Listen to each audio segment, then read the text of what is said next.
Hi, everyone. Welcome back to Cannabis Coast to Coast. This is the C Block or final section of our weekly news show. I'm Alaina Pinto. Since this is the C Block, it's last time. It's last time this week. It's the last time this week. I'm going to ask you to download our PCM TV app from Google Play. I'm just going to keep going, or the App Store. Just scan the QR code on the screen and it will take you right where you need to go. First up, this is a big week for cannabis advocacy in Washington, D.C., with the Cannabis Unity Week taking place in the nation's capital with events on Tuesday, Wednesday, and Thursday, May 1st. That's the day when cannabis advocates will rally in front of the White House.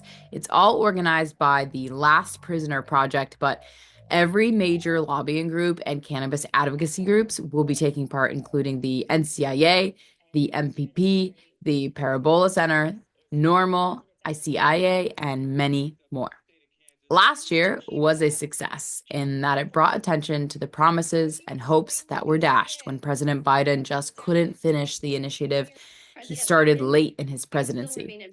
This year, the target will be the new president, Donald Trump, who, while he promised reform in the campaign trail and his support of the failed adult use initiative in Florida, the White House has been silent so far on any reform initiatives while filing federal leadership positions with prohibitionists. I'm Tina Tasaka with 420 Technologies, and this is the Nevada and Tribal Nations Report for Cannabis Coast to Coast News. Cannabis Unity Week in Washington, D.C. takes place April 30th to May 1st. This multi-day event will unite advocates, impacted individuals, and industry leaders to pressure Congress and the Trump administration to fully legalize cannabis and implement retroactive relief measures for those affected by prohibition era policies. Thank you to the largest bipartisan coalition of cannabis justice advocates. Nevada's Congresswoman, Tina Tasaka, and co-chair of the Congressional Cannabis Caucus, will participate and also was involved in drafting a new states bill 2.0 on April 17th that outlines the following. This should be an exciting topic at the Unity Week. It allows for states, territories, and tribal nations to legalize cannabis without federal interference. It ends tax penalties to ADE for legal cannabis businesses and allows interstate trade while keeping federal oversight for safety. So why now? As more states legalize cannabis, the gap with federal law grows, leaving industry workers in legal uncertainty.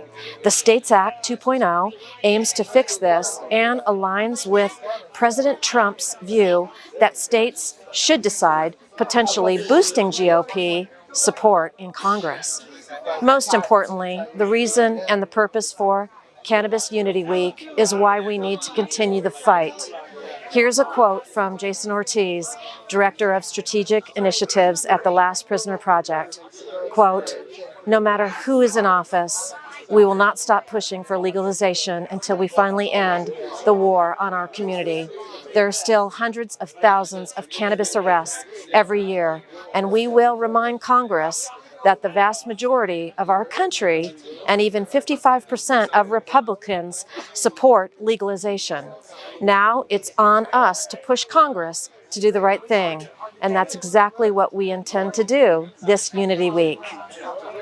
That's it for the Nevada highlights and tribal nations. I'm Tina Tasaka with 420 Technologies and Cannabis Coast to Coast News.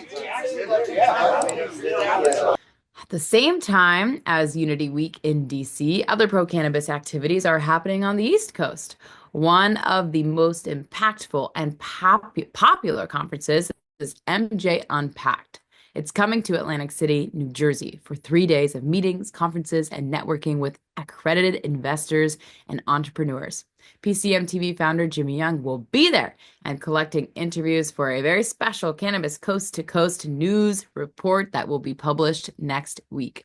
When Jimmy talked with MJ Unpacked founder and organizer George Jage, he asked him about what makes his conference different from others. So the one thing that we're doing first is we're kind of balancing our conference program. We usually, in the past, we've kind of done a full day of programming day one, a half day, day two, and none on day three, kind of figuring people want to move to the exhibit hall floor. but we're doing a half day in the afternoon on day one, morning. So it's kind of more balanced for the conference program. The last day, we're actually opening the event up to bud tenders and staff at licensed operators.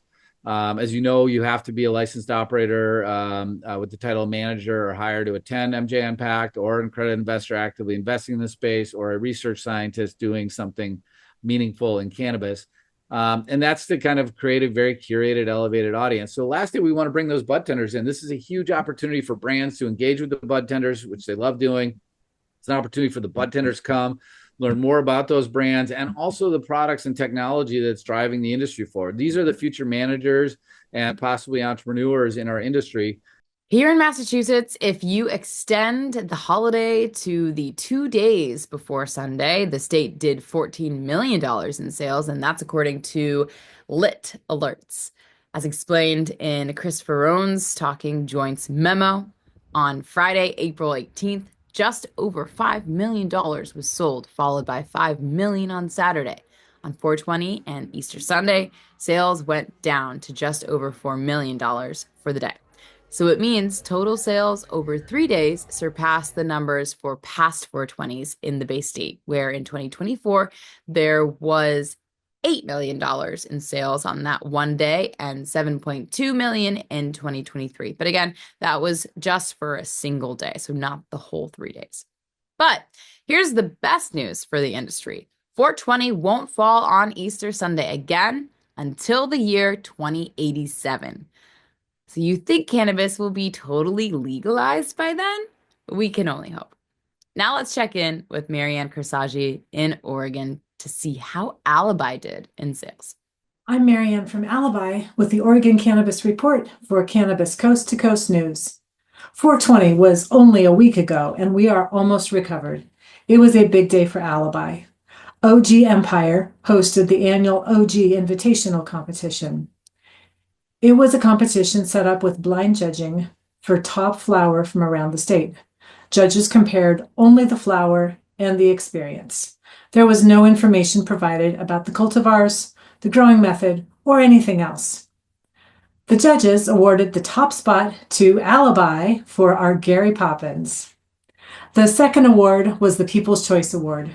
Pre-roll samples were provided to attendees, and they got to vote which variety was their favorite. Attendees overwhelmingly voted Alibi's Durban Poison as the best. It was the clean sweep for Alibi amongst a crowded room at the OG Invitational. I'm Marianne from Alibi for the Oregon Cannabis Report for Cannabis Coast to Coast News. There's another new state that is trying to catch up with legal states that surround it. It's Tennessee. This week, lawmakers there sent a bill to the governor, Bill Lee, which would set heavy restrictions on the hemp industry in that state, threatening its very existence. In Illinois, sales continue to grow. Or do they? It all depends on how you spin the numbers. And that's why we have the Chicago clone guy keeping track. Here's Mark Allen. What's up, everybody? I'm Mark Allen, the Chicago clone guy. This is Bird reporting for Cannabis Coast to Coast News, just outside of Chicago, Illinois. Thanks for tuning in. Lots going on, as always, in this area. Today, we're going to talk about money. As you know or don't know, I recently reported that 2024 was a record-breaking year for Illinois, but then again, every year in sales has been a record-breaking year the last 5 years because they keep selling more and more. But numbers are showing that the last few years, the sales are kind of in decline year over year. Specifically, year over year sales now, officially, it's down negative 0.9%. So we sold over $2 billion worth of product last year, but sales are kind of down. So they're actually selling more items in the state, which they're bragging about, but at the same time, those items are now lower value products or discounted products. So the market is starting to adjust itself accordingly in Illinois, and the Illinois Department of Agriculture has been holding back permits and slowing that down to help, reduce the inflation or deflation of these products. But, the market's going to kind of dictate what's going on there, as always. In other news, AYR Wellness is a local, actually it's not local, it's MSO. They're based out of Florida, I believe, mainly. They're shutting down 4 stores in Illinois for specific reasons that they don't have the scale to compete long-term in Illinois, which I don't really understand, but I'll tell you what I do understand. Illinois is pretty much run by Chicago and Chicago suburbs, and it's a machine. It eats you up and spits you out. It's a tough place to live and thrive, but that sums it up for this week's news for Illinois. I'm Mark Allen, the Chicago clone guy, reporting for Cannabis Coast to Coast News. This is Bird. For the cannabis community, this year it fell on Easter Sunday, and sales results from all over the country reflected that. In Ohio, they had their first 420 day of legal adult use sales, and they saw a $3 million increase. Here's Christina Brisson with the Ohio Cannabis Report. I'm Christina Brisson with Over the Top Renovations with your weekly Ohio Cannabis Report with Cannabis Coast to Coast News. A Cincinnati festival recently came under question as they advertised that they would be selling on site, which the Division of Cannabis Control says is illegal, but no deputies took any action against anyone in the festival. Belmont County recently got its first dispensary, congratulations on that. And then the Ohio versus Michigan cannabis war seems to continue. As you may know, a lot of Ohio sales go to Michigan because it's cheaper, there's more variety, the whole buying environment is totally different. It's just a way more relaxed feel. The stores are very calm. The way you get to look at everything is just very different. And with the new laws, we've talked about, they're trying to increase the tax here in Ohio and like more restrictions, which is going to continue to send our sales all the way across the border to Michigan, where right now they have 6 dispensaries alone just at I-75 where the Michigan-Ohio border is. And then last week, we saw our first legal 420 here in Ohio, where we saw an increase of $3 million in sales. That is your weekly Ohio Cannabis Report. I am Christina Brisson with Over the Top Renovations with Cannabis Coast to Coast News. And finally tonight, the 2 most famous names over the past 50 years in cannabis is Cheech Marin and Tommy Chong. Yes, the beloved baby boomer stoners Cheech and Chong. They have a new movie coming out, which is kind of a biopic of their lives in Hollywood. It's called The Last Movie because since both guys are in their golden years, Cheech is 78 and Tommy is 86, this might very well be their last movie, at least together.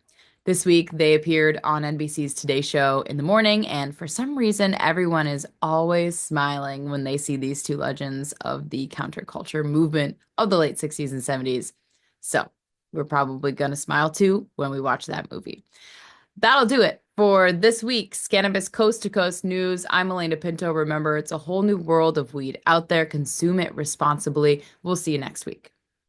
I think I messed up. Did you know there's a place that covers all the cannabis news you need? Welcome to Pro Cannabis Media, your go-to for all things cannabis. PCM is the CNBC of weed, bringing you the latest news and talk shows with a twist. We've got 16 state correspondents and multimedia journalists from around the US and Canada. Hey everybody, it's Brandon Jones with Big Green Distribution with the Missouri Cannabis Report. I'm Karen Black from Green Finger Consulting with the Arizona Cannabis Report. I'm Amy Carter from Michigan Weedsters. Andrew Behringer here reporting from Washington, D.C. Debbie Fazy with the Canadian Toke of the Week. It all started back in 2018 when founder Jimmy Young kicked off the In the Weeds podcast. His mission? Documenting the fight to end cannabis prohibition. Fast forward to today and we've got Cannabis Coast to Coast with Alaina Pinto, delivering the nation's only TV-style cannabis news show. Hi, everyone. Welcome to another edition of Cannabis Coast to Coast, PCM TV's weekly roundup of industry news from California to New York. I'm Alaina Pinto. As of August 2024, PCM has racked up over 1.2 million views and 14.5 million impressions on our YouTube channel. With 15,000 subscribers and growing, our reach is spreading like wildfire. PCM's website, YouTube, Rumble, Discord, Roku, Twitch, Spotify, iHeartRadio, Apple Podcasts, and even our very own PCM TV app. Get your cannabis news fix with Pro Cannabis Media. We're here to keep you informed and entertained. Stay tuned and stay lifted.